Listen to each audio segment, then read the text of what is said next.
Hola, ¿cómo estáis?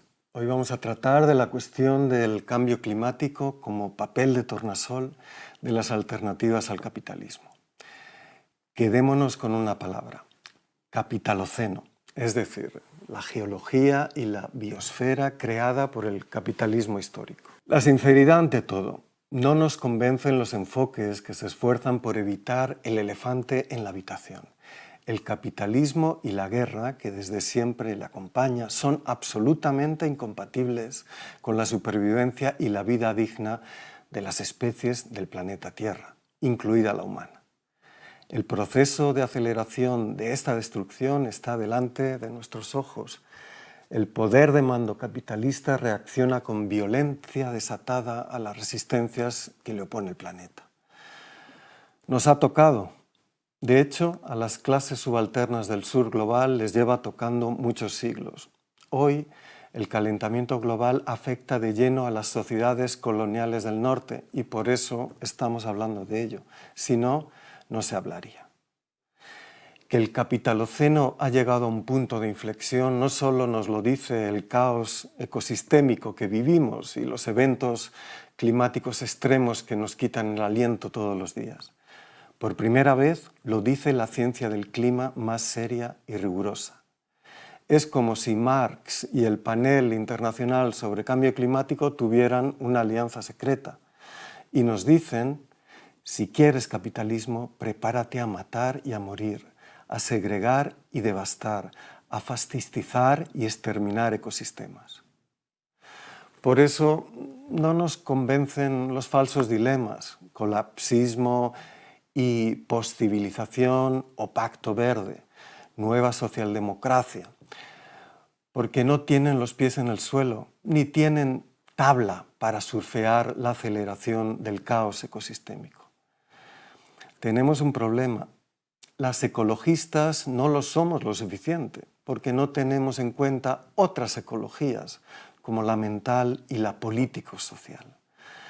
La gente del Green New Deal, del nuevo Pacto Verde, dicen que el colapsismo es pernicioso y no científico, y se quedan tan panchos, como si la ilusión se disipara como una bruma al contacto con la luz resplandeciente de la razón científica.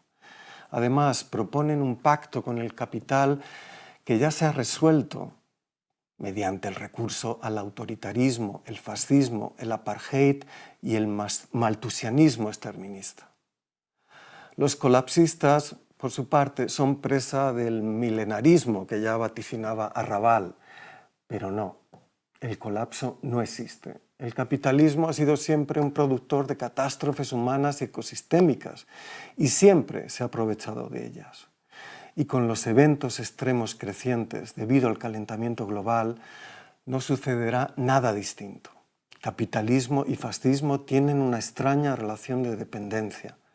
El elefante en la habitación se llama superación urgente del modo de producción capitalista, irrupción como una hidra de un modo de producción del común, regeneración completa del proyecto comunista.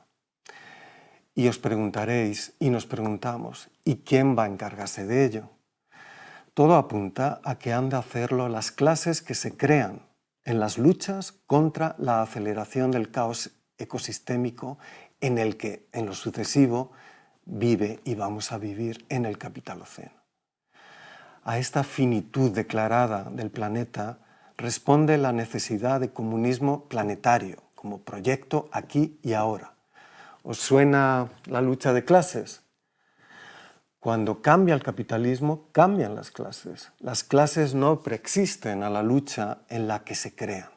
Las clases, sí, siempre en plural, que tienen que empezar a construir el modo de producción del común, son aquellas clases que solo en su cooperación y en su metamorfosis mutua tienen la opción de vivir una vida que valga la pena. Es decir, esas clases son casi todo el mundo. No es tiempo ni de utopías ni de mejorar la vida de la gente.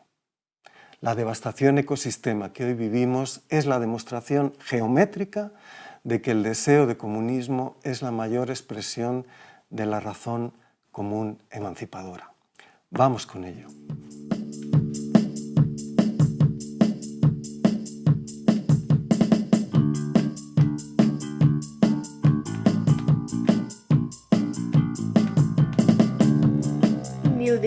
caput. Sobre el telón de fondo del sueño europeo que ahora cabalga la razón de la guerra, y con los fracasos de la COP26 de Glasgow y la COP27 en Egipto ya amortizados, las reverberaciones provocadas por la filtración del sexto informe del IPCC en agosto de 2021 resultan ensordecedoras. La realidad política europea se vuelve asfixiante por dos motivos principales. Uno, la incapacidad de decir políticamente lo intolerable de la situación, es decir, que la estructura mundial de poder capitalista está ya produciendo un ecocidio sin precedentes con visos de incluir en algún momento a la especie humana. Dos, la incapacidad de las grandes mayorías sociales para los tipos de mutación subjetiva que permitan una salida emancipatoria en y contra las consecuencias de la aceleración del calentamiento global. A este respecto, además, lo primero que hay que decir es que una reducción drástica como la recomendada por el sexto informe es imposible. Su imposibilidad es sencillamente de orden biopolítico. No estamos en condiciones de organizar de la noche a la mañana una fuerza social y política capaz de interrumpir la máquina ecológica del capital en prácticamente todo el planeta. En este sentido, las recomendaciones del IPCC no son de suyo políticas, pero eso no les resta su carácter de predicción extremadamente probable. Por lo tanto, y para cualquier instancia emancipadora, sería un error no partir de ellas para construir una estrella polar de referencia en la crítica del capitalismo a secas.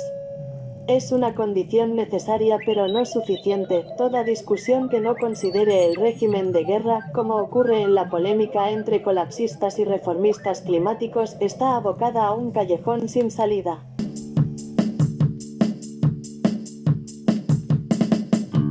Buenos días a todas, a todos y a todos. Hoy contamos con Alberto Manconi.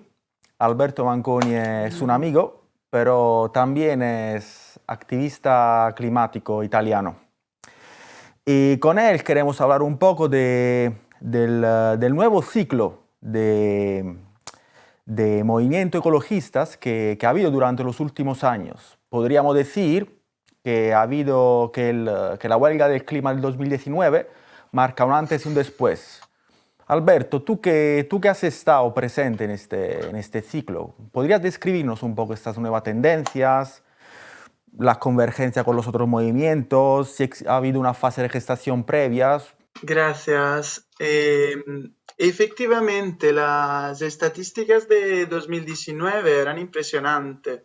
Fridays for Future y Extinction Rebellion habían aportado algo totalmente nuevo, como activando a millones de personas sin experiencias políticas previas. Y hay que tener en cuenta que el estallido de la pandemia afectó negativamente a esa ola histórica. La pandemia ha interrumpido una dinámica que seguía creciendo y lo hizo en mayor medida en países como Italia, es decir, donde no había una fuerza acumulada previamente de movimientos climáticos y por tanto donde la composición era exclusivamente juvenil. La perspectiva mediática yo creo que es útil para ver lo que ha pasado con los movimientos para la justicia climática en unos pocos años. Si en 2019 la atención mediática se daba completamente por regalada, luego viene la pandemia, las plazas se vacían y cualquier discurso de la transición ecológica es recogido desde arriba. Pero aún así parecía haber una oportunidad para jugar políticamente sobre los enormes fondos europeos de recuperación del capitalismo verde. Pues el espacio mediático para influir en este juego desde los movimientos se ha cerrado verdaderamente con la invasión rusa de Ucrania. Hay muchas razones para ello, pero hay que señalar que los gigantes de los combustibles fósiles han recuperado una relación de fuerza muy favorable en Europa, como atestiguan los beneficios récord de cada uno de ellos y su íntima conexión financiera con la industria armamentística. Y mientras tanto, la crisis climática avanza con sequías, inundaciones, incendios, olas de calor. En ese contexto, los movimientos climáticos no se han rendido. Por cierto, la dimensión de masa que vinculaba esperanza y urgencia de actuar según el famoso lema 10 años para actuar, ha dejado espacio a otros estados emocionales y ha cedido a menudo al imaginario catastrofista. Sin embargo, la capacidad organizativa y la inteligencia estratégica de estos movimientos siguen siendo impresionantes. Entre los muchos momentos de lucha, el último año ha sido testigo de dos experiencias enormes, como las de Lützerath en Alemania y de Saint-Soline en Francia. Han sido capaces de sacar a la luz contradicciones centrales del sistema económico y político biocida, aunando justicia climática y justicia ambiental. Sin embargo, estos episodios de represión también muestran que la mediación democrática en el régimen de guerra se erosiona continuamente. Además, hay los movimientos de los que me ocupo para mi investigación, que se hicieron famosos con la pintada de los girasoles de Van Gogh.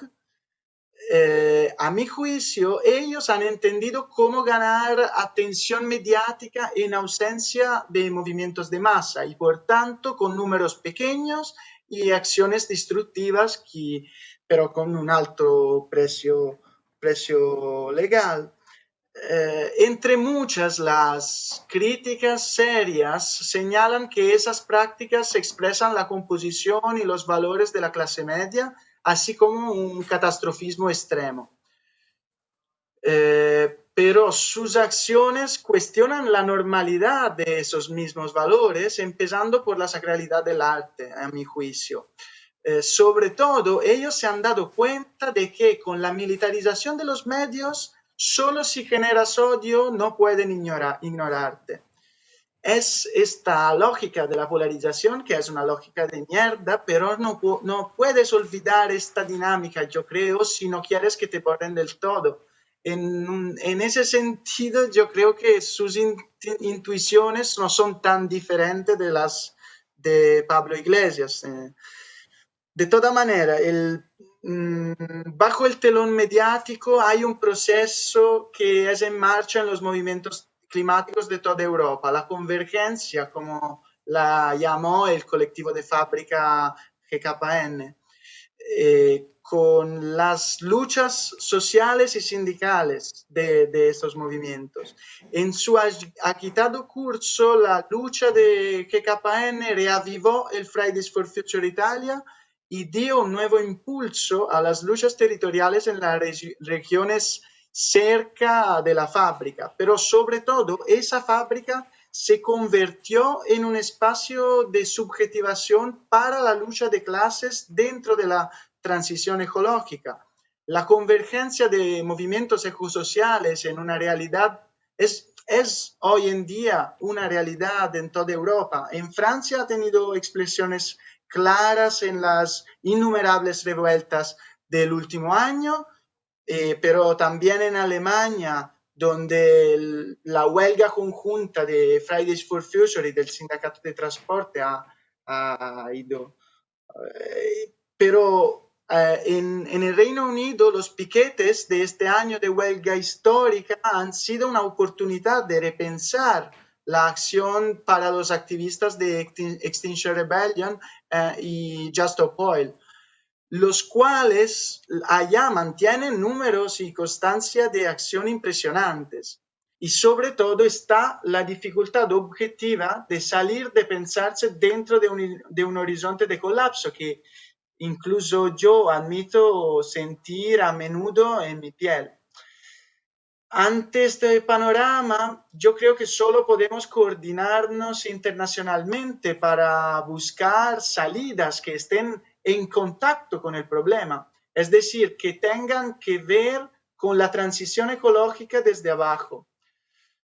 Para coordinarnos y construir horizontes comunes, creo que en momentos como el Congreso Mundial para la Justicia Climática, que será en Milán del 12 al 15 de octubre, son momentos fundamentales. Y para entender lo que es la transición desde abajo, el proyecto del colectivo de fábrica GKN es algo más único que raro a nivel europeo. Claro, o sea, este aspecto que acabas de mencionar tú, o sea, el carácter transnacional de las luchas, fue uno de, digamos, de las características de este fenómeno que a mí personalmente me asombró. O sea, quería saber un poco cuál era tu valoración al respecto. O sea, quiero decir, o sea, tenemos este fenómeno transnacional. ¿Ha habido y cuál ha sido eventualmente un epicentro geográfico? Y eventualmente, o sea, hay diferentes tendencias en los diferentes países, representan un obstáculo, un valor añadido a la hora de crear una dimensión global de la lucha ecologista. Gracias por esa pregunta, porque me permite de partir de un marco general para llegar a geografías que nos afectan y que yo conozco más directamente. La escala de las huelgas climáticas en 2019 no tuvo precedentes. Estamos hablando de 150 países en el mundo. Esto no significa que el movimiento fuera el mismo en todas partes, incluso por la dependencia de la atención mediática de la que hemos hablado. Los llamados MAPA, como personas y zonas más afectadas, tienen un lugar central en el discurso de los movimientos para la justicia climática. Pero el principal componente de esta oleada fueron los adolescentes del llamado Norte Global, una categoría que sufrirá las consecuencias de la crisis climática a pesar de encontrarse en zonas que hasta ahora se habían visto relativamente poco afectadas por ella. Sin embargo, la dimensión global y la conciencia de la continuidad de la relación colonial y del privilegio blanco dentro de la crisis ecoclimática son elementos esenciales en estos movimientos. Además, hay diferencias dentro del continente europeo sobre las que yo puedo hablar con más detalle. En 2019, Italia fue el país con mayor participación en absoluto a las huelgas climáticas. Esto es impresionante, ya que países como Alemania y Reino Unido han desempeñado durante décadas un papel de liderazgo e innovación en las movilizaciones climáticas continentales y mundiales incluso. Sin embargo, con las sucesivas crisis, el centro de gravedad del ecologista ha vuelto al norte de Europa, es decir, donde hay más estructuras y recursos para hacer frente a un cierre de espacios políticos. Pero el Mediterráneo es un punto caliente de la crisis climática misma. El aumento de la temperatura es el doble en los países mediterráneos que en los países del norte. Las consecuencias mismas, como la ola de calor que estamos sufriendo en las últimas semanas, costarán cada vez más caras en términos de vidas y de salud.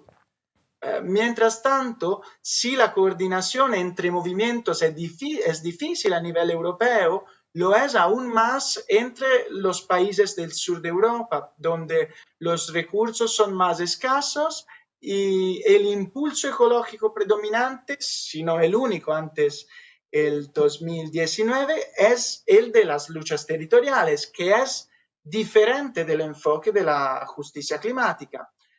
Es decir, la tradición ecologista en países como Italia y España es de resistencia territorial a proyectos agresivos desde arriba, que agravan las desigualdades territoriales al afectar a las zonas de sacrificio.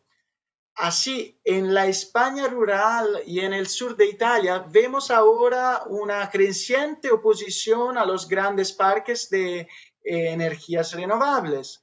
De este modo sale a la luz la injusticia ambiental que sufren ciertos territorios, pero eso se presenta en contraste con la cuestión climática y sobre todo sin poner de relieve todos los problemas de esta transición desde arriba.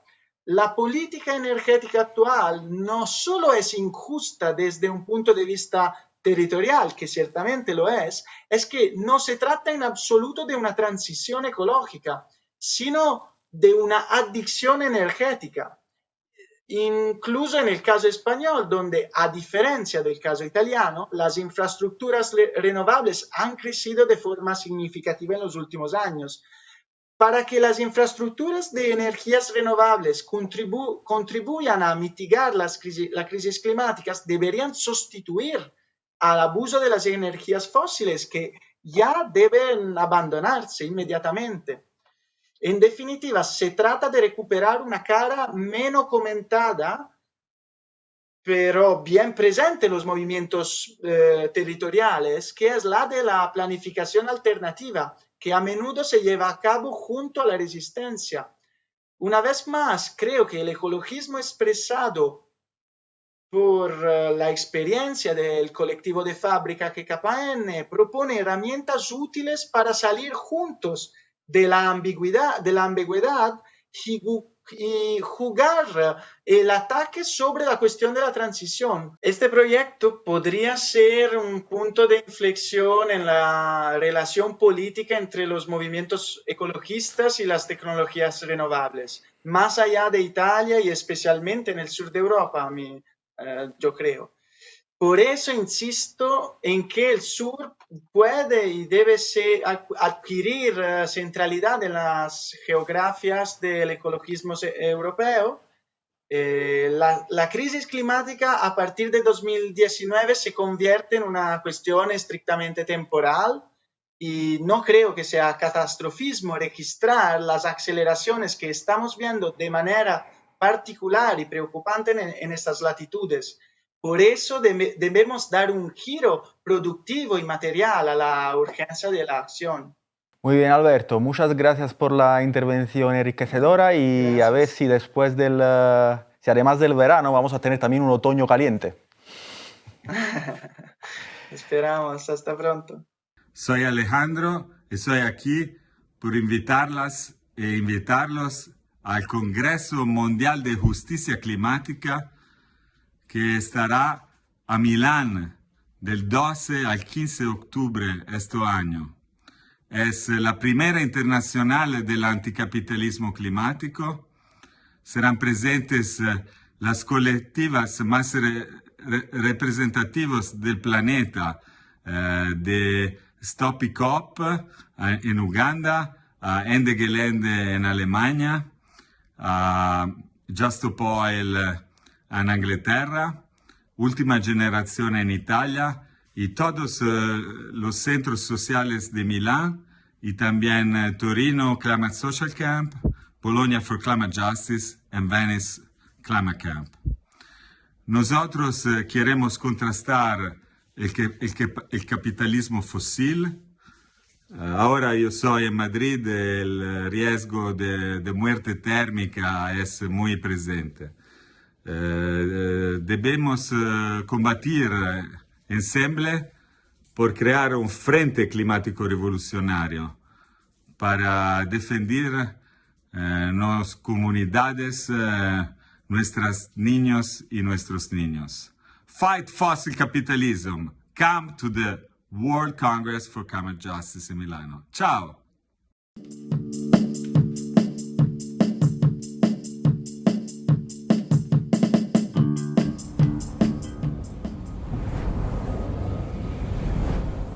Para pensar el ecologismo vamos a recomendar algunas películas más o menos recientes. La primera de ellas es Asbestas, de Rodrigo Sorogoyen.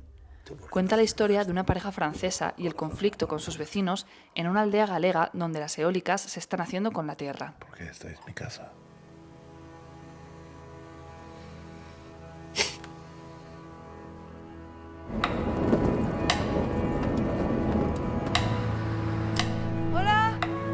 On n'est pas venu pour faire la guerre. ¿Tú sabías que los franceses, en los tiempos de antes, vinieron a conquistar? Vinieron a conquistarnos porque pensaban que éramos unos tarados de mierda. El propio Napoleón le dijo. Son unos tarados de merda. Tarados de merda. ¿Lo seguís pensando, francés? 6 doble. No, Sean. Este sitio es mi proyecto de vida, mío y de mi mujer.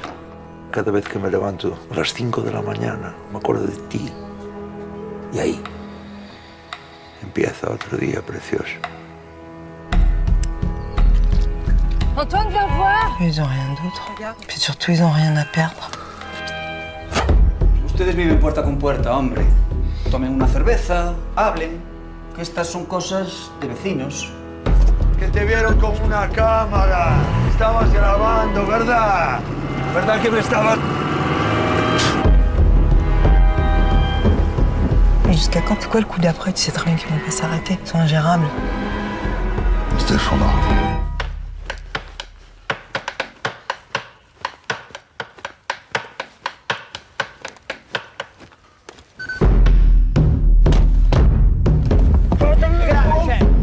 ¡Frances!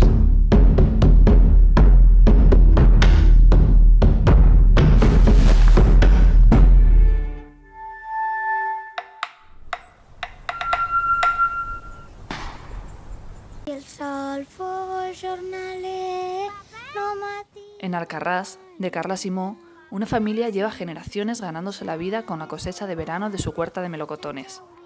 Tras la muerte del propietario de la finca, su heredero quiere vender la tierra. Canto per un amic meu que per mi ha perdut la vida, que per mi ha perdut la vida.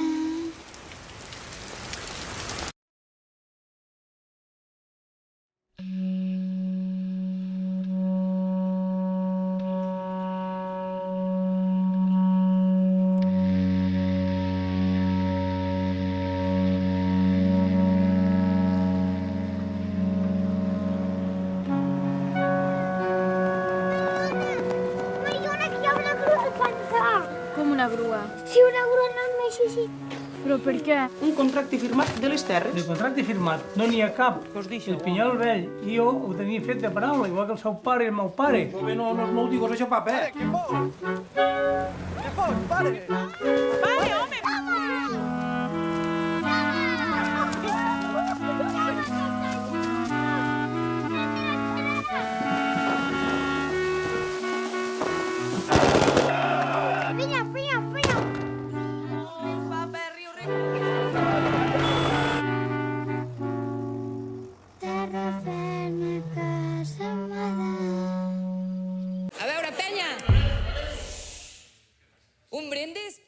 Suro, de Miquel Gurrea, cuenta la historia de una pareja que se propone construir una nueva vida en los bosques de Alcornoques, donde tendrán que superar sus diferentes puntos de vista sobre cómo vivir en la tierra. No, les podem restaurar. Que teniu algú que us faci la lleva de suro? Dos anys en 6 setmanes ho podia fer la feina i us podia pagar uns 20.000 euros. 20.000?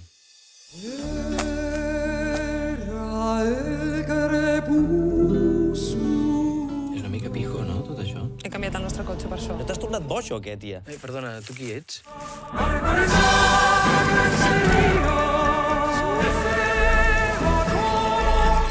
És molt fàcil ser un idealista apassionat quan la gent s'encarrega de les coses que tu no et vols ocupar. Per mi és important intentar viure segons les meves idees i poder transmetre-hi al meu fill. 1, 2, 3!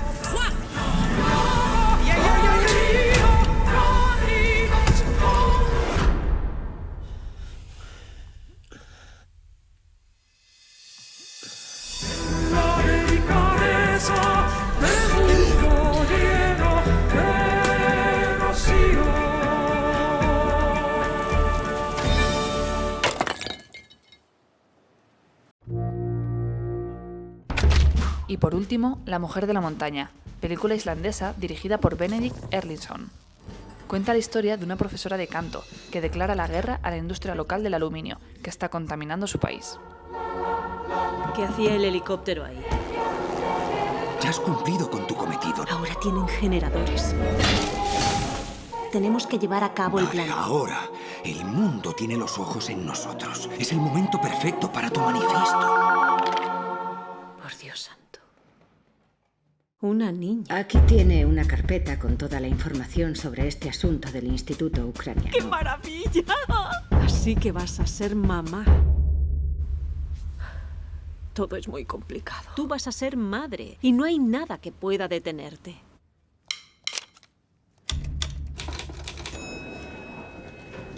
Los atentados contra la madre naturaleza están causando calentamiento global. Son un crimen contra la humanidad y toda la vida de la Tierra. La mujer de la montaña. Hay una niña pequeña en Ucrania. No solo continúan las negociaciones con China, sino que Rio Tinto también aumentará su fundición de aluminio en Stromsvik.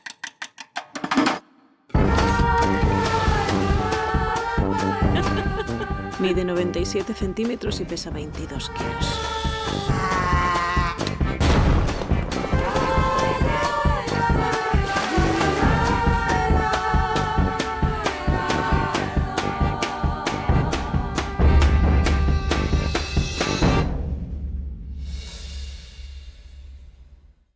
De clases. Hemos explicado que ni el colapsismo ni el nuevo pacto social verde tienen la capacidad de aferrar los vectores determinantes de la dinámica política, porque se basan en ilusiones sobre la reedición del pacto social fordista, o sobre el retorno a un estado fuerte de seguridad y planificación del decrecimiento. Y ello quiere decir algo tan sencillo como que, también en esta fase del capitaloceno, en plena presencia de los puntos de inflexión caóticos de la ecología del capital, la lucha de clases sigue siendo el motor de la historia. Este principio es, además, un criterio epistemológico, que prolonga la observación de Fourier y Engels sobre el grado de libertad de las mujeres como indicador del progreso social. Cita. Los progresos sociales y los cambios de periodo se operan en razón del progreso de las mujeres hacia la libertad, y las decadencias del orden social se operan en razón del decrecimiento de la libertad de las mujeres. A este axioma comunista y feminista de Engels-Fourier tenemos que añadirle una extensión contemporánea, que sirve de guía para encontrar los hilos emancipatorios en medio de las brumas y mistificaciones en torno a la posibilidad de un capitalismo verde con democracia y justicia social, ecosistémica y postcolonial. También los progresos sociales y los cambios emancipadores de época se operan en razón del avance de los subalternos del globo hacia la liberación social, política y económica, y su decadencia se corresponde con el reforzamiento de la explotación, el autoritarismo, la violencia, el encierro y el sacrificio de las clases subalternas de la sociedad global. Y aquí no se entiende clase ni subalternidad en un sentido vago, sino preciso. Trabajadoras pobres, sin derechos, en el trabajo formal e informal, minorizadas y racializadas por la supremacía blanca, trabajadoras domésticas, sexuales, minorías de deseo, sexuales y de género, precariado, indígenas del planeta, proletariado cognitivo y creativo vampirizado por las plataformas, campesinados mundiales sin tierra y sin agua, naciones pobres y minorías nacionales sin Estado, perseguidas y en peligro de desaparición y exterminio. Todas ellas son clases y subalternidades que, además, no pueden resistir ni emanciparse sin la liberación de sus ecosistemas sociales, medioambientales y mentales de las ecologías de explotación, segregación y envenenamiento del capitalismo histórico. El avance de las clases y subalternidades bajo esta definición extendida tiene su primer paso en su constitución política como multitud, como una clase activa, en proyecto que se constituye a partir de las luchas de clases subalternas, múltiples y heterogéneas. El problema decisivo es que la lucha de clases no es solo un mero factor abstracto, que se traduce en las proporciones relativas entre salarios y renta del capital, sino que es también una producción de subjetividad, de capacidades de afectar y ser afectados, de instituciones, de narraciones y de universos y ecosistemas incorporales de valor afecto.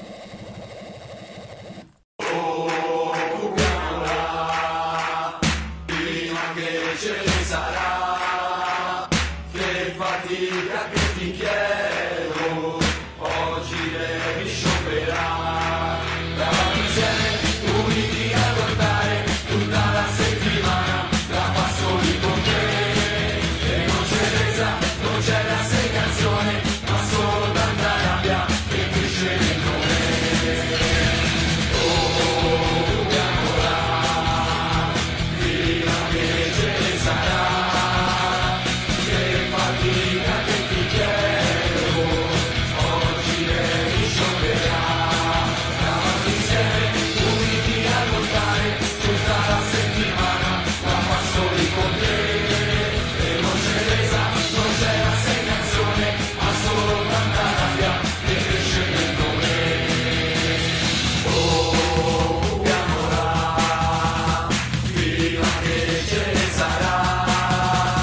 Bueno, básicamente GKN en Florencia es una fábrica de automotive que fue cerrada con un correo electrónico el 9 de julio de 2021 porque todo el grupo GKN fue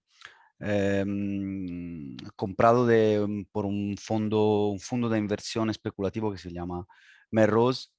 No voy a contar de 2 años de lucha, pero desde el 9 de julio de 2021 seguimos en una asamblea permanente que prácticamente guarda la fábrica y impide la destrucción, la deindustrialización de la fábrica sin perspectiva.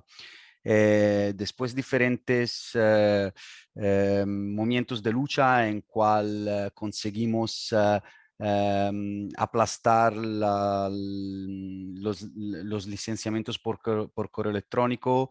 Llegó una nueva propiedad en el diciembre de 2021, la cual prometió una reindustrialización de la fábrica, es decir, un cambio de la producción, pasando por la producción por la automotive hacia la producción de motores eléctricos para maquinaria industriales.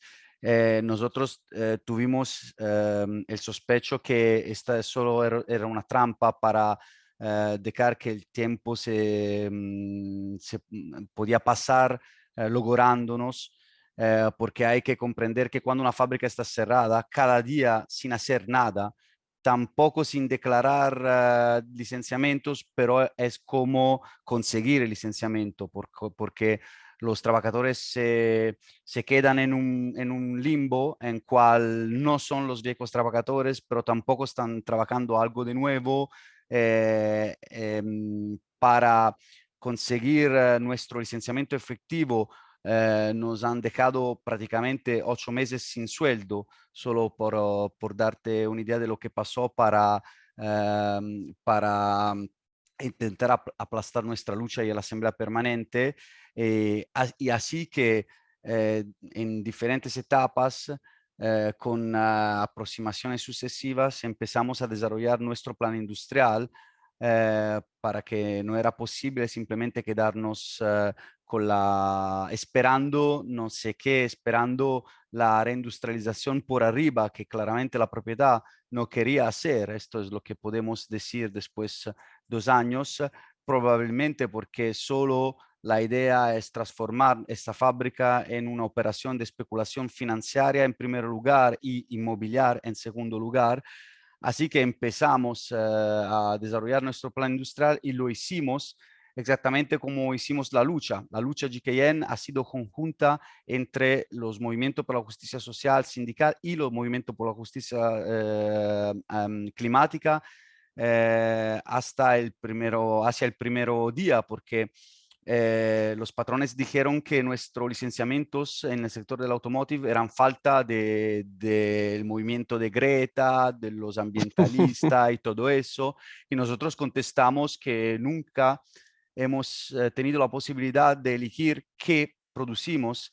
Nunca nos pidieron qué quería producir cuando empezamos a ser trabajadores de esa fábrica. Ahora que todos hablan de reindustrialización y de transición climática, nosotros queremos elegir también lo que podemos producir. Así que nuestra unidad con el movimiento climático fue natural y fue una respuesta de lucha, no solo a esa mentira, pero también como manera para defender nuestro lugar de trabajo. Así que el movimiento climático, el movimiento social juntos pueden crear un puesto de trabajo, son los solos que pueden crear verdaderos puestos de trabajo con derechos sociales y también con una producción realmente avanzada desde el punto de vista climático. Así la lucha fue junta y también ha sido junta la elaboración de un plan industrial que en ese momento intenta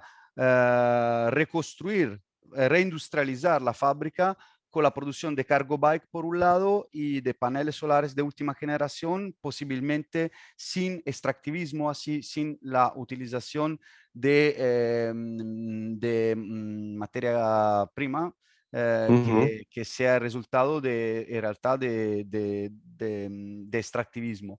Lo hemos hecho este plan industrial en conjunto con una startup, con diferentes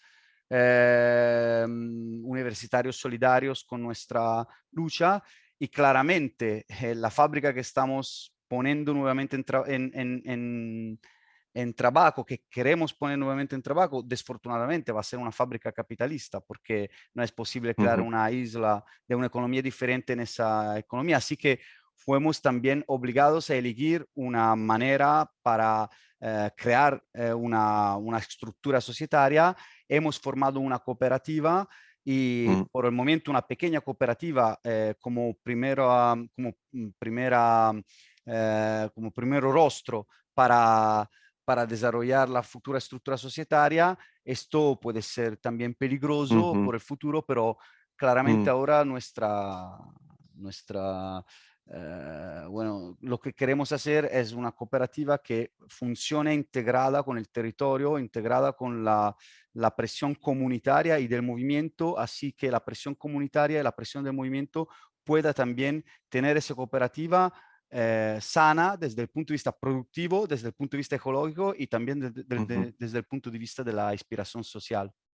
Nosotros sabemos que es imposible ganar la lucha en la singola fábrica, tampoco en el singolo barrio o en el singolo pueblo, sin cambiar los balances de fuerzas entre las clases en la sociedad. Y esto en Italia ocurre en un momento particularmente difícil desde el punto de vista de los balances de fuerzas, porque venimos desde diferentes años de reflujo político-social. Hubieron demostraciones, hubieron luchas, pero tuvieron dificultad en generalizarse. La dificultad en ganar en la singola fábrica es aún más alto cuando la fábrica está cerrada, porque por diferentes años nosotros hemos conseguido diferentes victorias sindicales arreglando todo con la huelga, pero en ese momento no hay producción, así que la lucha se traslada en el plan general en manera casi obligada, ¿no? No es una elección, no es algo que tú puedes elegir, es así. Hay que cambiar los balances de fuerzas para ganar también en la singola fábrica. Esto es el significado de nuestro slogan Insorgiamo, ¿no? Levantámonos, que es algo que viene desde la resistencia partisana fiorentina. Era para decir que no hay que tener ilusiones sobre la posibilidad de ganar en GKN. GKN puede ser un punto de resistencia y esa resistencia se puede prolongar en el tiempo para años, pero claramente al final nuestra tarea no puede ser guardar un singolo punto de resistencia. Esto no es posible y no va a ser posible. Claramente cuando hemos dicho levantámonos en un país donde hay un vacío político como la Italia, diferentes personas han pensado que esto podía ser también una ¿cómo se dice? Una suplencia, una sustitución del plan político que falta. No se puede pedir a una singola lucha sindical de hacer demasiadas cosas contemporáneamente. Nosotros hicimos lo que es necesario para ganar en nuestra lucha, y para ganar nuestra lucha hemos dicho que es imposible ganar sin un plan general y sin la convergencia de diferentes luchas, de la lucha ambiental, transfeminista, antifascista, no solo porque si hay más fuerza que se van a sumar, claramente tú estás más fuerte.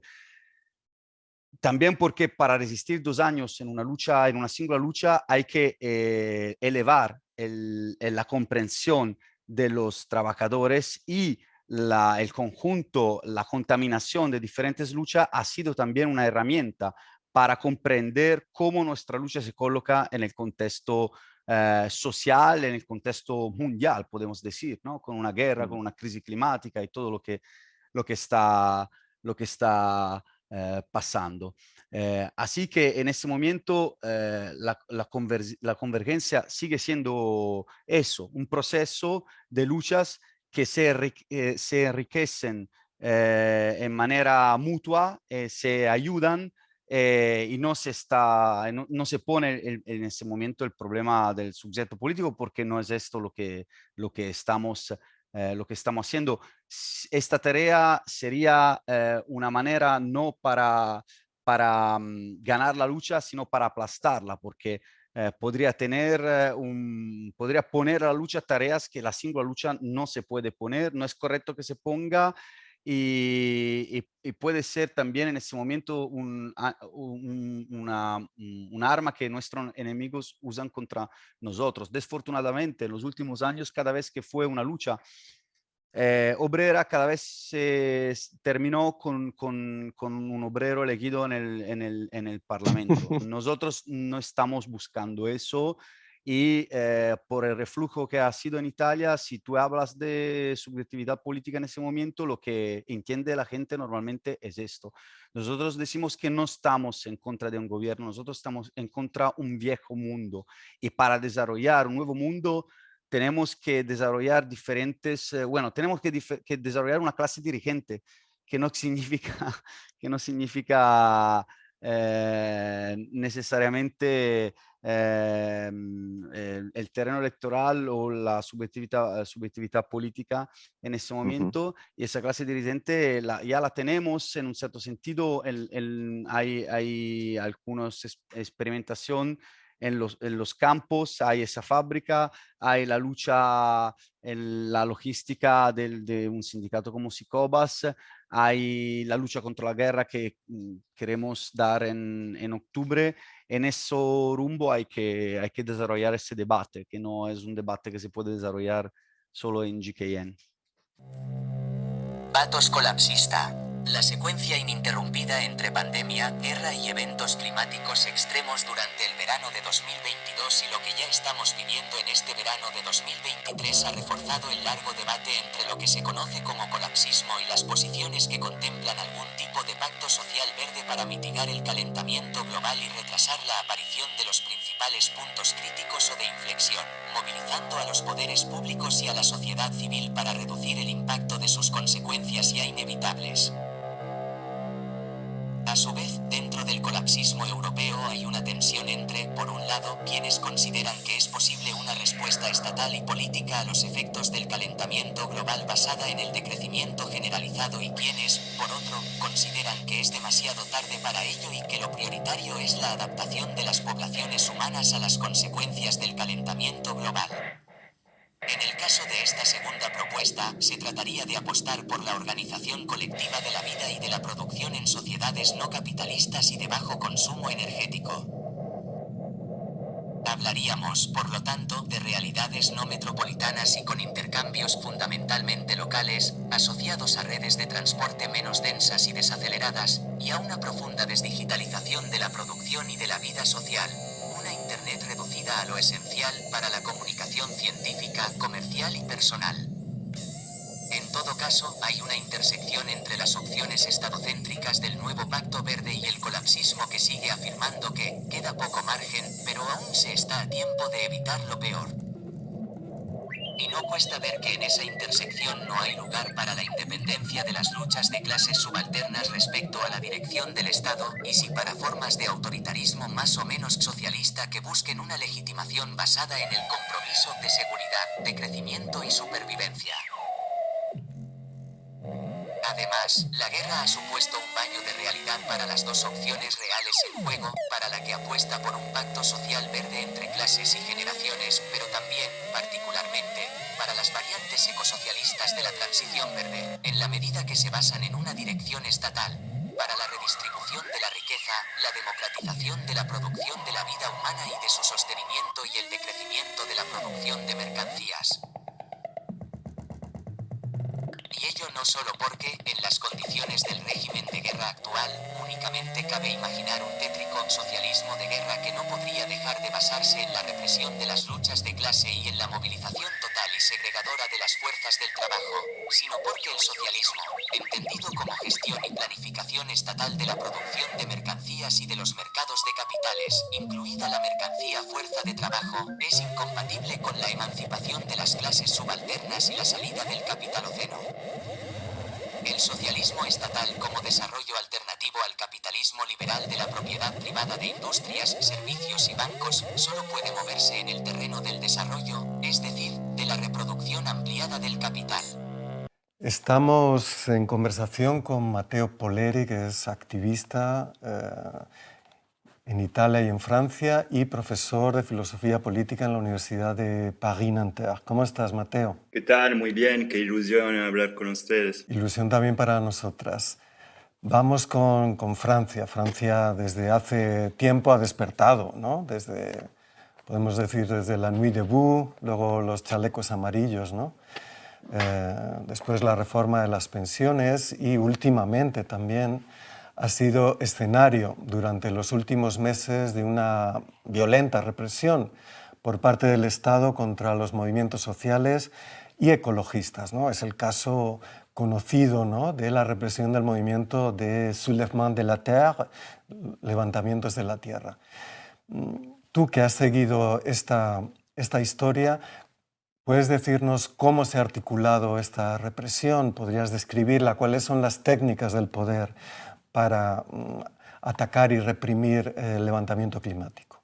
Bueno, gracias Raúl por esta pregunta. Creo que, como acabas de decir, para comprender el contexto francés de los últimos meses, tenemos que hacer referencia al contexto más general del ciclo de luchas sociales de los últimos 7, 8 años. Un ciclo de luchas casi inédito en el contexto europeo que empezó precisamente con las movilizaciones para la COP21 en el noviembre 2015.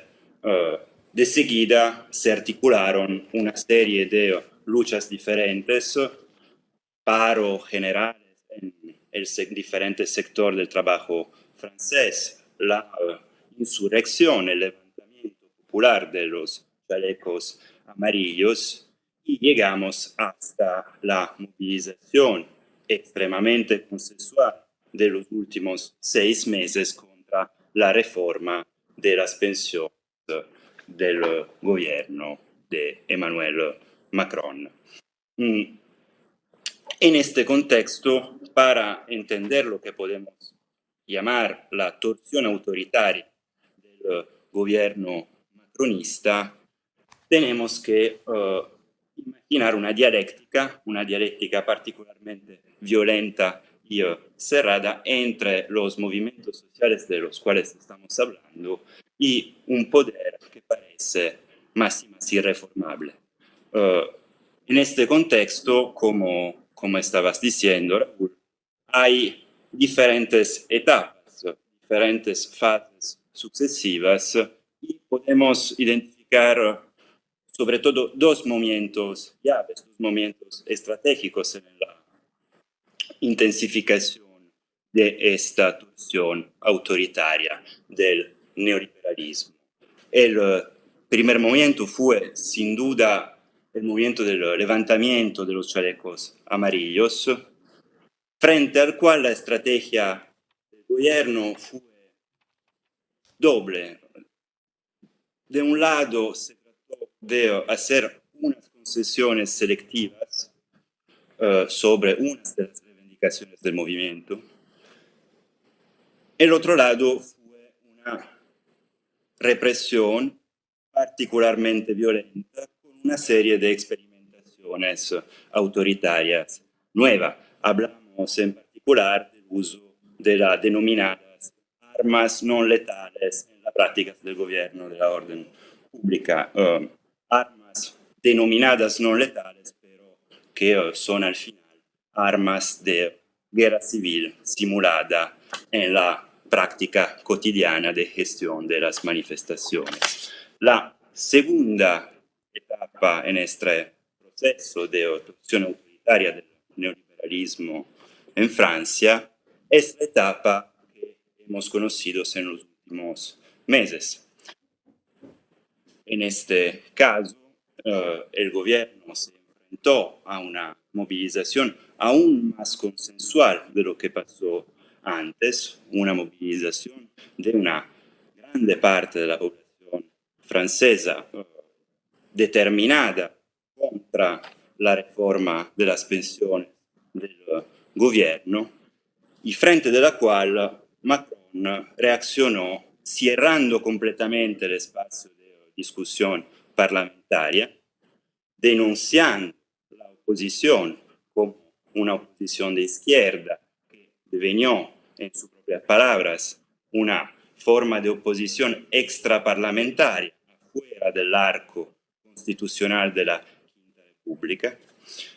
Según sentido, una nueva ola de prácticas de gobierno autoritario de las manifestaciones, miles y miles de detenciones, muchas ilegales, y hasta una situación en la cual hoy se declara un estado de excepción, no de derecho, pero de hecho frente al levantamiento de las poblaciones racializadas en las banlieues francesas.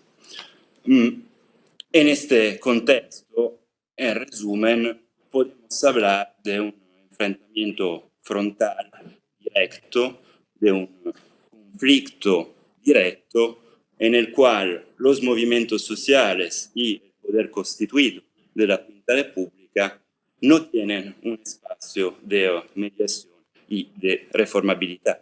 Si hay una lección a aprender desde el contexto francés, es precisamente, en un sentido, la explosión de esta dialéctica potencial de insurrección, reforma, levantamiento, transformación constitucional.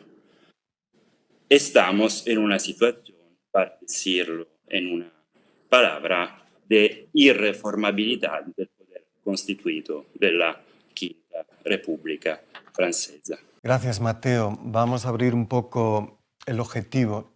¿Cómo crees tú que se coloca esta acción represiva de la presidencia de Macron en el contexto global? Y es obvio, y no podemos dejar de relacionarlo, y menos en este programa.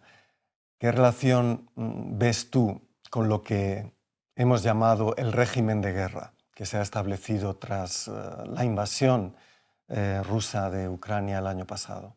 Bueno, me parece claro que esta tendencia, esta torsión autoritaria del neoliberalismo francés, del neoliberalismo encarnado por la figura política de Macron y su bloque social de referencia, se coloca claramente en la tendencia a la fascistización, a lo que llamas el régimen de guerra, que gobierna por lo menos el espacio político europeo y del bloque occidental liderado por la OTAN. En este contexto, en el cual hay una forma de ciclo reaccionario que se afirma en diferentes contextos nacionales, se abren también una serie de procesos que el historiador Enzo Traverso llama de postfascistas, fenómenos postfascistas. Lo que nos enseña probablemente Francia es el hecho que la tendencia a la fascistización del espacio europeo, la fascistización que se produce al interior del régimen de guerra, no es incompatible con las formas de gobierno del neoliberalismo. De lo contrario, el caso de Macron muestra claramente y con mucha precisión que el neoliberalismo no es en una situación de competición o de oposición o de antagonismo político con la extrema derecha y este proceso de fascistización, pero se encuentra más en una relación complementaria de apoyo indirecto, de favorecimiento de esas tendencias a la fascistización. Desde este punto de vista me parece interesante establecer una conexión entre lo que llamas tú el régimen de guerra como forma de governance del espacio de la Europa contemporánea y lo que podemos llamar el régimen de guerra civil simulada en unos contextos nacionales. Este régimen de guerra civil simulada contra a los movimientos, a las protestas, a las movilizaciones ecologistas y sociales tiene un doble sentido. En un primer sentido se trata de un marco ideológico. Las luchas ecologistas hoy en el debate público francés y europeo están consideradas como forma de ecoterrorismo. Es de ayer la noticia que Giorgia Meloni, hablando a un meeting de Vox en España, declaró que el papel de la derecha contemporánea, y particularmente de las extremas derechas contemporáneas, es de reaccionar frente al ultraecologismo. Vemos así este marco ideológico de la guerra civil contra los movimientos sociales ecologistas como forma de gobierno, como régimen de gobierno que refleja al nivel nacional la situación de régimen de guerra como forma de gobierno continental. Pero hay también un marco material, un sentido material de esta guerra civil simulada contra los movimientos sociales. Se trata de las prácticas de guerra, de represión, de gobierno autoritario de las manifestaciones que hemos visto a lo largo de los últimos 7 años en Francia. Prácticas que van desde el utilizo de armas denominadas no letales, que producen traumatismos sistemáticos durante las manifestaciones sobre los manifestantes, hasta prácticas de detención ilegal y además de cooperación policial al nivel continental entre los diferentes gobiernos neoliberales o de extrema derecha del espacio europeo. Cooperación policial continental que describe un modelo nuevo de integración del espacio europeo en un sentido justamente reaccionario.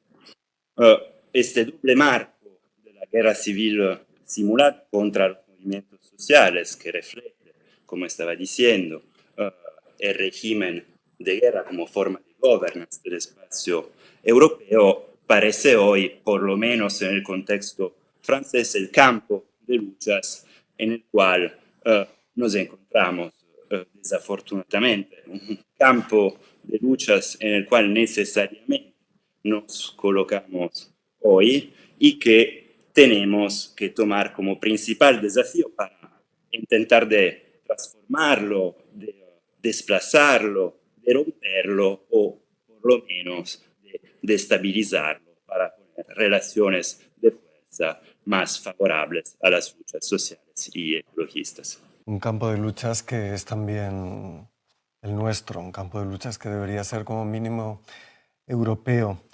Muchas gracias, Mateo. Te abrazamos, te envidiamos por que puedes participar en todas estas batallas, pero también nos preocupamos por tu seguridad frente a la violencia del Estado francés y sobre todo esperamos tenerte de vuelta muy pronto aquí en Centro de Gravedad Permanente. Un abrazo. Muchas gracias, un abrazo a ustedes.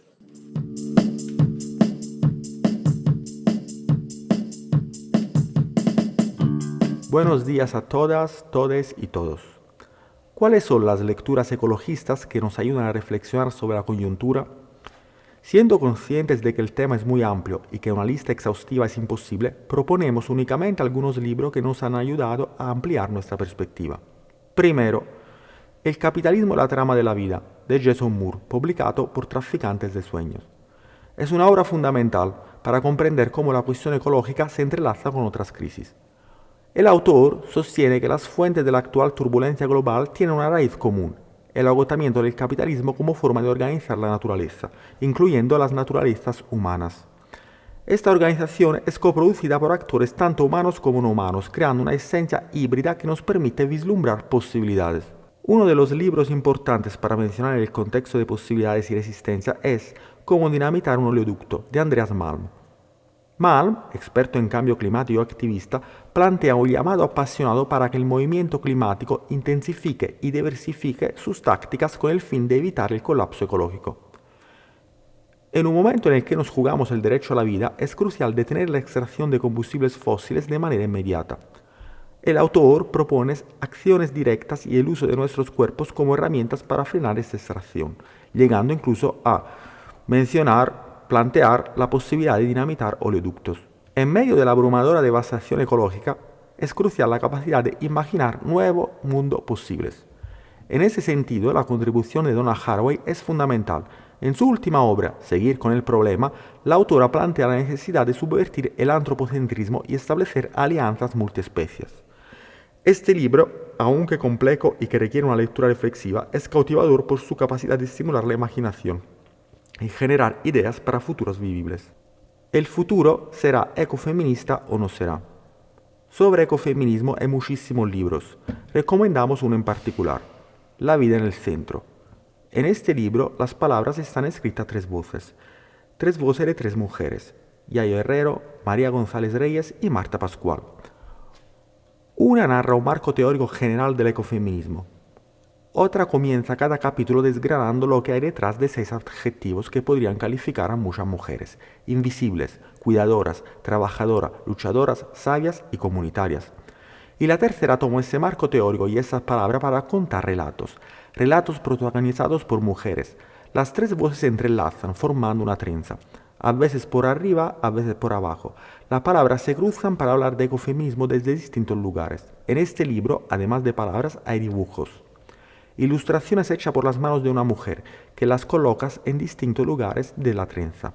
Ilustraciones que forman parte de la narración porque cuentan cosas, al igual que lo hacen las palabras. En varias partes de la trenza se cuenta que estamos mirando las cosas al revés. Por eso la palabra futuro es cada vez más corta para muchas especies que habitan la Tierra, incluida la nuestra.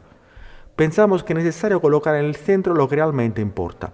Necesitamos colocar la vida en el centro. No solo a poca cosa, sino todas las vidas en condiciones de dignidad. Por eso nos reconocemos como ecofeministas, porque los ecofeminismos proponen varios posibles caminos para hacerlo. Transecologías contra la devastación. Se dice, con razón, que la pandemia de la COVID-19 y la guerra en Ucrania, sumadas a la ansiedad y a la zozobra difusa provocadas por los frecuentes eventos climáticos extremos, están provocando un cataclismo en nuestras mentes. La infantilización mediática de la subjetividad humana evacúa la finitud lancinante que asedia las seguridades infantiles del yo neoliberal, en la salud, en la seguridad, en el trabajo, en la permanencia y disponibilidad infinita de la biosfera, en el consumo de objetos y relaciones, en el valor de las propiedades y los capitales. Esa evacuación se expresa en gamas extensas de síntomas y patologías, en un malestar que la farmacia y las adicciones mantienen a raya, y que la atención psicológica y psiquiátrica, cuando es pública y accesible, trata de regular, salvo cuando pasa desapercibida en la normopatía más preñada de frustración y de paranoia silenciosa, en el desplome depresivo o en la fuga esquizofrénica. Pero este enfoque de la ecología mental es reductivo y psiquiatrizante porque evacúa las dimensiones políticas de la vida mental, las relaciones de producción en la fábrica de la subjetividad. El problema de los efectos psicológicos del cambio climático, así como de las representaciones y narraciones sobre el mismo, pero también de la guerra y recesión global concomitantes, de las pandemias y la precariedad, y de la vulnerabilidad de las vidas, no puede considerarse desde el punto de vista de la psique individual y de sus efectos masivos agregados.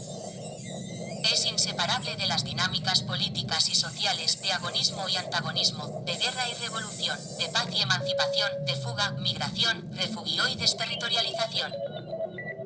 Sabemos, además, que el capitaloceno se define por la generación de una ecología del capital, de una producción de naturaleza, y que la aceleración de los puntos críticos o de inflexión es un proceso tan político y social como natural y mental.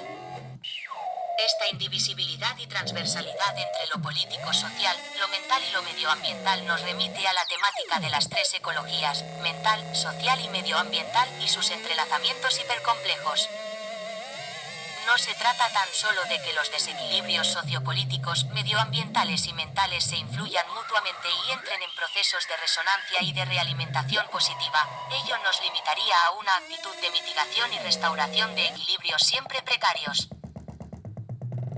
Se trata de algo más. Los subecosistemas sociopolítico, medioambiental y mental no están realmente separados, sino que forman un único rizoma de procesos transversales, donde lo social y político, lo medioambiental y lo mental forman puntos de referencia o puntos de vista, perspectivas, agentes sobre el rizoma de procesos ecosistémicos siempre fuera del equilibrio.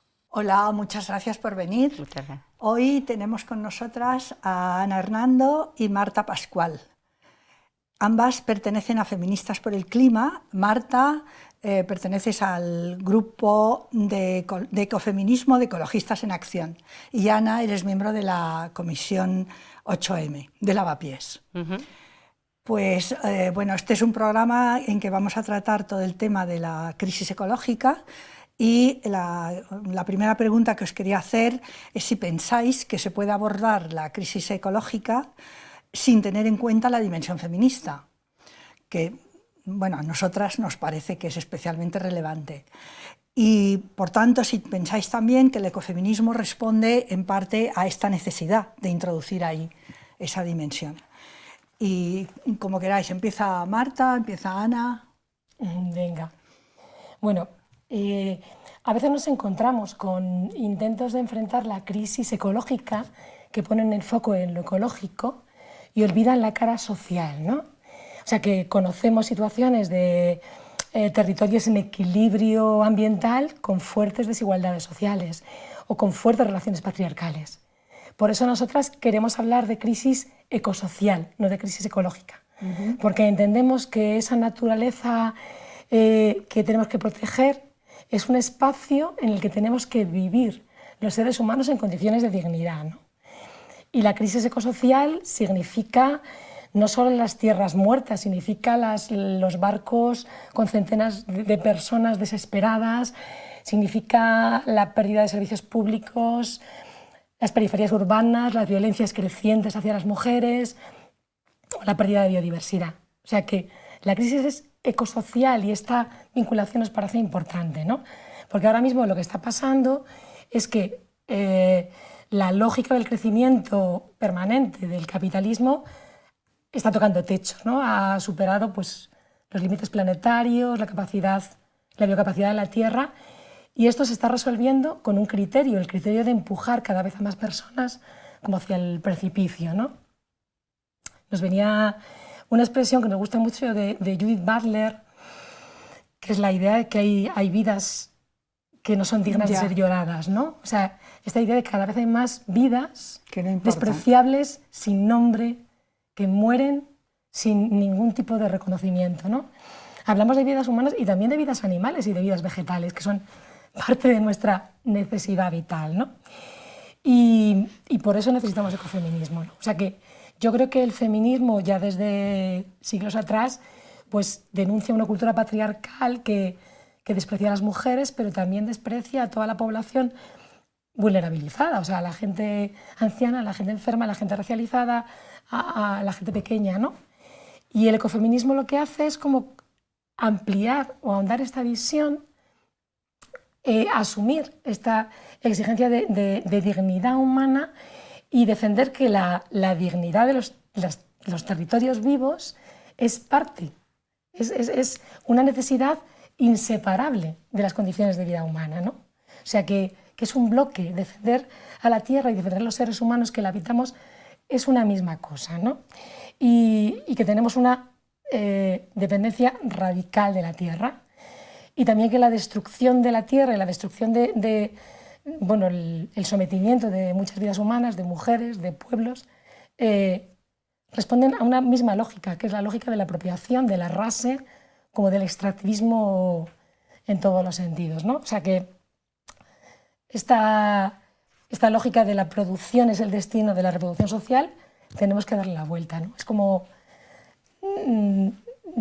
romper con el sálvese quien pueda, que es un poco lo que nos están imponiendo, y trasladarlo al protejamos la fragilidad para salvarnos colectivamente. Esa debería ser como un poco el eslogan cultural, ¿no?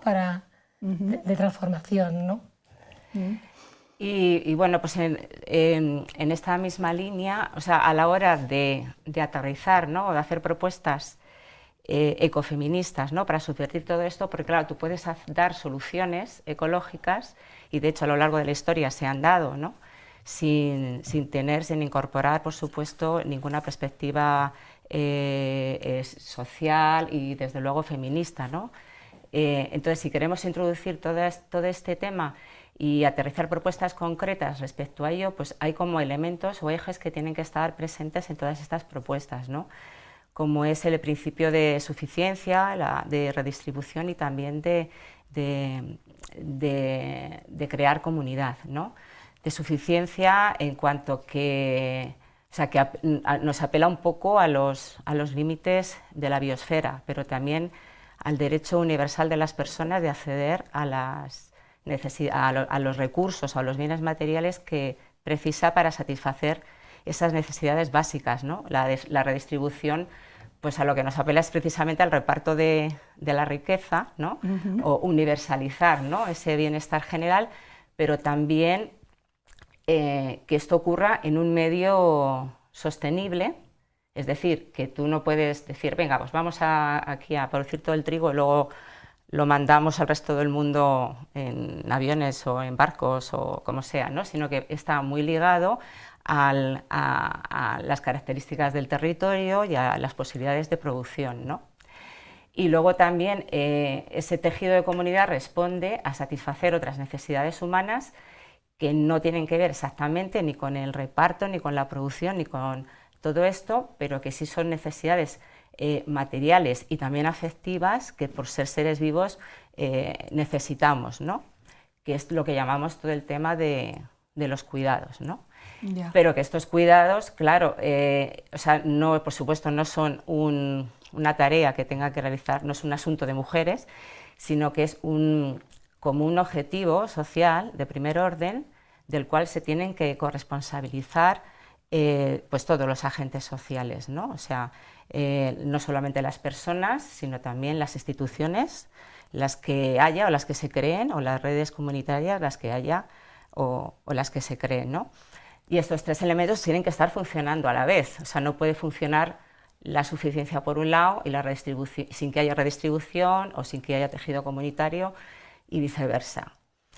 Y digamos que estos tres elementos son los que constituyen lo que llamamos el enfoque de la sostenibilidad de la vida, ¿no? Que se mueve como en un marco donde hay un suelo, donde se tienen que satisfacer los mínimos, ¿no? para satisfacer esas necesidades humanas, y un techo, que es el techo ecológico, que es el que marca la biosfera. Y es en ese espacio donde se deben dar esas realidades. Esa interacción entre esos elementos. Exactamente. Claro, y entonces en relación al tema de los cuidados, también quería plantearos, en un mundo como el que tenemos, ¿no? Que está dominado por la lógica de la guerra, cosa que vemos todos los días, ¿cómo pensáis que puede darse ese salto, ese cambio hacia una introducción de la lógica de los cuidados, precisamente? Bueno, yo creo que es tremendamente complicado, ¿no? El abordar eso dentro de lo que es una cultura de guerra, ¿no? Es algo tremendamente difícil, ¿no? Y entraña muchas dificultades, porque la cultura de guerra supone que existen relaciones jerárquicas que lo que hacen es ahondar y generar desigualdades de todo tipo, ¿no? De género, de raza, de clase, de todo tipo, ¿no? Al mismo tiempo potencia el individualismo, y esto quiere decir también que justifica o legitima hacer lo que considere necesario para satisfacer mis intereses, ¿no? Y cuando hablo de individualismo no me refiero solo a los intereses personales, que también, sino a lo de grupos concretos o de estados concretos, ¿no? También se produce como una militarización social, ¿no? Una situación de control, de eliminación de la disidencia, ¿no? Y de represión, ¿no? Y y aparece la violencia como un elemento, las diferentes violencias como un elemento importante en lo que es en la intervención en las relaciones humanas, ¿no? Y esto afecta a las personas más vulnerables, pero muy especialmente a las mujeres, ¿no? Con todo el tema de las violencias machistas y que se libran en el cuerpo de las mujeres, sobre todo dentro de una cultura de guerra, ¿no? Pero no solo a las mujeres, también a todas las personas que están atravesadas por el patriarcado, ¿no? Y en definitiva lo que hay es como un drenaje de todo lo que es público, de todo lo que es común, de todos esos bienes naturales como a manos privadas, ¿no? Que son las cuyos intereses económicos o políticos son las que sustentan esa cultura de la guerra, porque también lo que ocurre es que esta lógica de la guerra es una lógica patriarcal, ¿no? Y esta lógica patriarcal no solamente es hacia las personas, sino también hacia la naturaleza, ¿no? Hacia la relación con la naturaleza, ¿no? Es la depredación de todos los recursos naturales y desapropiación de esos bienes comunes que se ponen al servicio de esos intereses privados. No sé qué, sí, bueno, que Ana hablaba de cómo la cultura de guerra nos atraviesa y atraviesa culturalmente y en la práctica, en la materialidad, nuestra sociedad, ¿no? Entonces, la verdad que la correlación de fuerzas que tenemos no es buena, no vamos a engañarnos, ¿no? Pero yo sí creo que hay posibilidades y prácticas que en buena parte están en marcha ya, que construyen como una contracultura, ¿no? Y para mí una de esas, o para nosotras, una de esas piezas es el retejido comunitario, o sea, todo lo que significa reconstrucción de redes vecinales, de redes personales, de redes asociativas, de redes de activismo, a nivel micro y a nivel macro. Eso es una fuente de transformación necesaria, ¿no? Que nos permite salir de ese individualismo al que nos quieren empujar, bueno, al que nos están empujando y a veces con éxito, ¿no?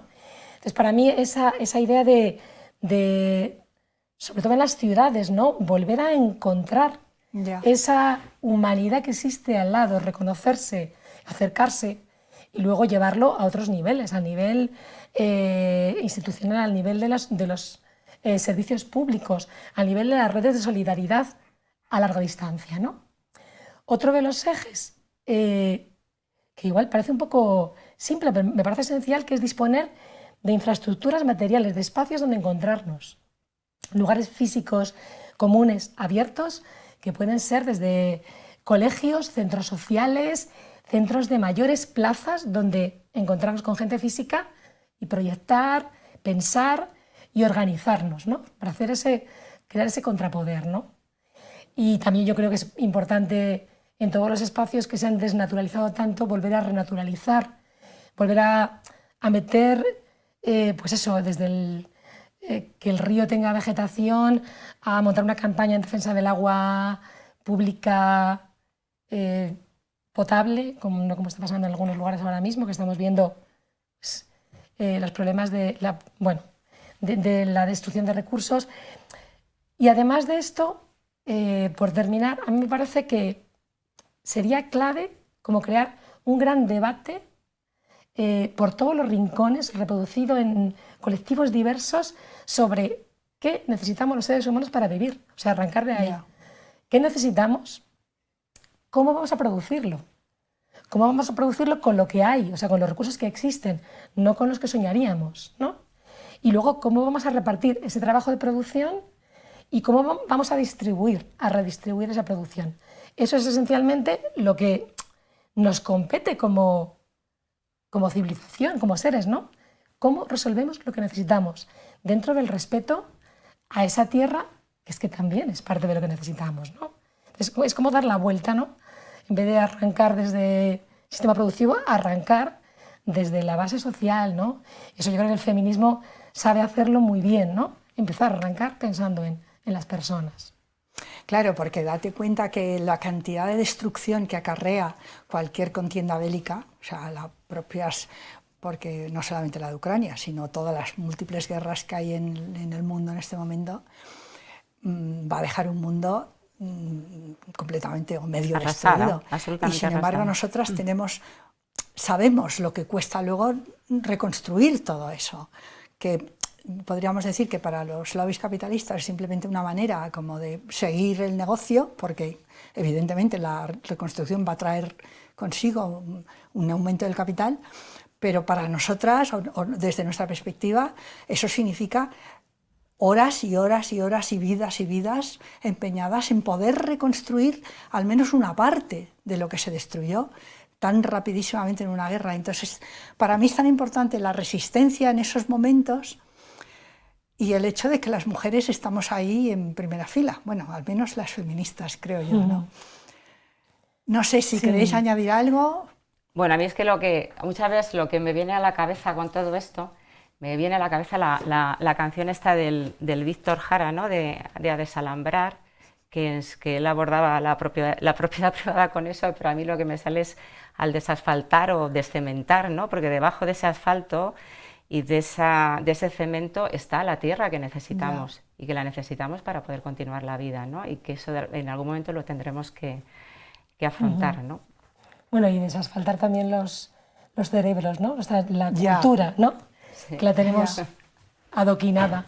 Bueno, muy adoquinada. Hay que hacer como un esfuerzo contracorriente, ¿no? Pero yo creo que hay mañas, ¿no? Y que hay herramientas para hacerlo desde el feminismo y desde el ecofeminismo. Pues muchísimas gracias y seguimos. Nos vemos en otro momento y seguimos en la brecha. Muchas gracias. Queridas amigas, hasta aquí nuestra primera refriega con la crisis climática y ecosistémica. Lo hemos intentado y lo volveremos a intentar. En medio de un verano en el que en el hemisferio norte se dan las mayores temperaturas medias registradas y picos extremos de calor en numerosas regiones y ciudades, mientras el fenómeno de oscilación térmica del Niño en el Océano Pacífico Oriental Ecuatorial promete un invierno cálido en el hemisferio norte, si algo queremos combatir es la ansiedad climática como una forma actual de pánico del fin del mundo.